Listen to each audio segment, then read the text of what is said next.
Answer to question A.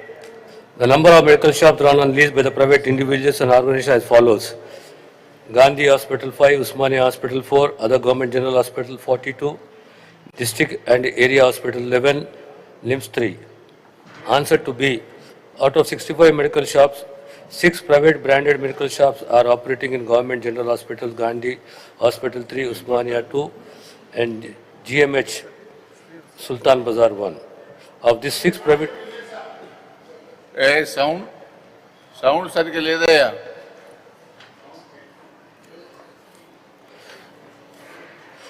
Of these 6 private branded medical shops, what are case for?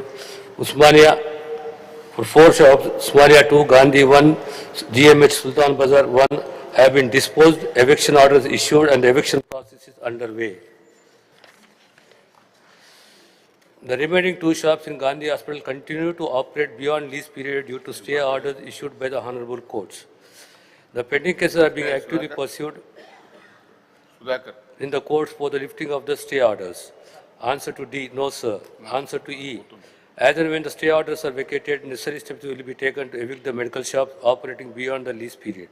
With regard to the fresh tender, government will bring in a new policy for generic medicine stores functioning in the government hospitals. Honorable member.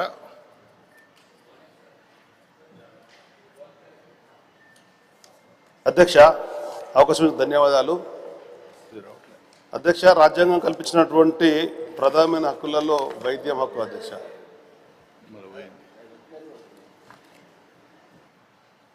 ప్రభుత్వ పరంగా పేద నిరుపేదలకు వైద్య సేవలు అందించడంలో ప్రభుత్వ ఆసుపత్రులతో పాటు తెలంగాణ రాష్ట్రంలో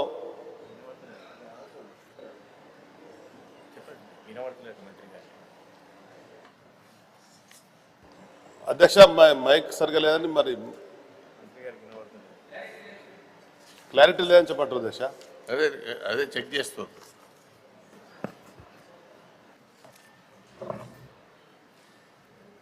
మైక్ అది పెట్టుకో.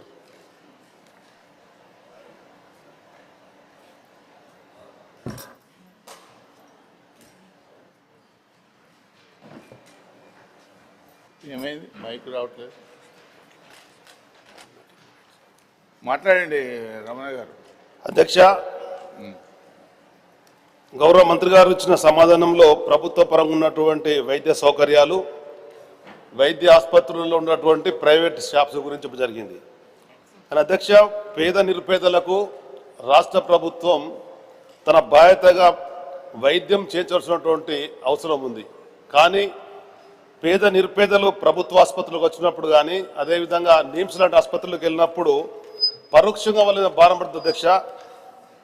ఆ సౌకర్యాల కల్పనలో మాత్రం మరి ప్రభుత్వం సిద్ధపెట్టినట్టు కనపడతలేదు. కేవలం ఆసుపత్రుల నిర్వహణకు వదిలిపెట్టినట్టు ఏర్పడుతుంది. కనుక రాష్ట్ర ప్రభుత్వం తగిన చర్యలు చేపట్టి ఈ పేద నిరుపేదలు పడుతున్నటువంటి ఆర్థిక భారాన్ని తగ్గించాలని చెప్పని మీ ద్వారా కోరుతున్న అధ్యక్ష. ఉదాహరణకు నిన్ననే నేను ఎప్పుడైతే ప్రశ్నకు అనుమతించగానే వెంటనే ప్రభుత్వ ఆసుపత్రులలో ఉన్న నిమ్స్ ఆసుపత్రులు ఉండేటువంటి షాప్స్ అదేవిధంగా బయట ఉండేటువంటి వాటికి సంబంధించి ఉదాహరణకు ఐవీ సెట్ అధ్యక్ష 25 రూపాయలకు బయట షాపులో అమ్మితే అదే నిమ్స్లో 100 రూపాయలు అమ్ముతుంది అధ్యక్ష. అదేవిధంగా యూరోప్ బ్యాగ్ 50 రూపాయలు అమ్మితే అది 150 రూపాయలు నిమ్స్ ఆసుపత్రుల్లో ఉండే ప్రైవేట్ షాపులో అమ్ముతున్నారు. పారాసిటమాల్ అయిపోయిన జ్వరం కొరకు వాడేటువంటి సాధారణ మందు 90 రూపాయలకు బయట దొరికితే అది 400 రూపాయలకు అమ్ముతున్నారు అధ్యక్ష. సేమ్ అవే కంపెనీ అదే ఉత్పత్తి జరిగినటువంటిది.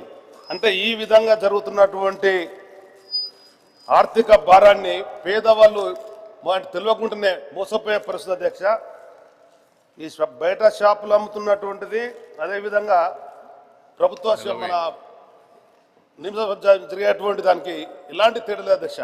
అంటే ఇంతటి వ్యత్యాసం ఉండి దానికి అనుగుణంగా నిమ్స్ ఆసుపత్రిలో ఉండేటువంటి వాళ్ళు ఇచ్చినటువంటి రసీదులు అధ్యక్ష నో రిటర్న్ నో ఎక్స్చేంజ్, అంటే భారం వేయడం అదేవిధంగా తిరిగి తీసుకోమనేటువంటి విధంగా వాళ్ళ వివరం ఉంది. దీనికి ప్రధానమైన కారణము కూడా నెలకు ₹1,00,00,000 రెంట్ అని చెప్పనేది. సాధారణంగా బయట షాప్లో ఉండేటువంటి కిరాయి ఏ విధంగా కడతామో ఆసుపత్రులు ఉండేది కూడా అదే విధంగా కట్టాలి. కానీ పెద్ద మొత్తంలో ఆదాయం వస్తుందని చెప్పి భావిస్తే అది పరోక్షంగా పేద నిరుపేదల మీదనే భారం పడుతుంది కనుక వెంటనే ప్రజాప్రభుత్వంలో ప్రభుత్వ ఆసుపత్రులలో నిమ్స్ లాంటి గాంధీ ఉస్మానియా రాష్ట్రంలో ఉన్నటువంటి ఇప్పుడు మంత్రి గారు చెప్పిన అన్ని ఆసుపత్రులలో ప్రభుత్వమే నిర్వహించాలని చెప్పని అప్పుడు ఈ పేదవాళ్ళ మీద భారం పడది. దానికి తోడుగా రాష్ట్ర ప్రభుత్వం పంపిణీ చేసేటువంటి మందులు ఒక 3 నెలల స్టాకు ఆసుపత్రిలో ఉన్నట్టయితే ఈ బయట కొనే అవసరం పడదు. బయట కొనే దాంట్లో ఇబ్బందులు పడుతున్నాయి కూడా పెద్ద ఎత్తున ఉంది అధ్యక్ష. సర్జికల్ మెటీరియల్ సమస్య ఉంది, మందుల కొరత సమస్య ఉంది.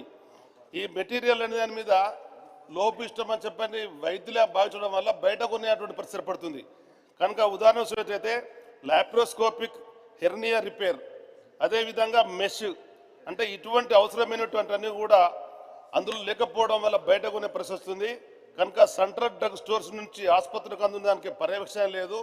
దీని మీద పర్యవేక్షణ కూడా వేయాలి.